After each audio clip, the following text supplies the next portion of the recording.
பரிதானம் வாங்காதிருப்பாயாக.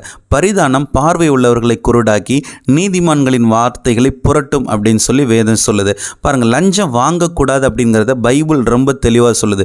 எந்த கிறிஸ்தவர்களாக இருக்கட்டும், கிறிஸ்தவர் அல்லாதவர்களாக இருக்கட்டும், பூமியில் இருக்கிற எல்லா மனுஷர்களுக்கும் எழுதப்பட்ட இந்த வேத புத்தகம் சொல்லுது, யாரும் லஞ்சம் வாங்கக்கூடாது. நீங்கள் லஞ்சம் வாங்கினீங்கன்னா நீங்கள் பார்வை உள்ளவர்களாக இருக்கிற நீங்கள் உங்கள் கண்கள் குருடானவைகளாய் மாறிடும். நீங்கள் பரிதானம் லஞ்சம் வாங்கும் போது உங்களோட நேர்மையான பார்வைகள் குருட்டாட்டமான பார்வையாய் மாறி நீதிமன்கள் நல்லவர்களுடைய வார்த்தைகளை நீங்கள் புரட்டி போட்டுருவீங்க. உபாகமம் 16வது அதிகாரம் 19வது வசனம் சொல்லுது, நியாயத்தை புரட்டாது இருப்பாயாக, முகதாட்சணியம் பண்ணாமலும் பரிதானம் வாங்காமலும் இருப்பாயாக. பரிதானம் ஞானிகளின் கண்களை குருடாக்கி நீதிமன்களின் நியாயங்களை தாறுமாறாக்கும் அப்படின்னு சொல்லி வேதம் சொல்லுது.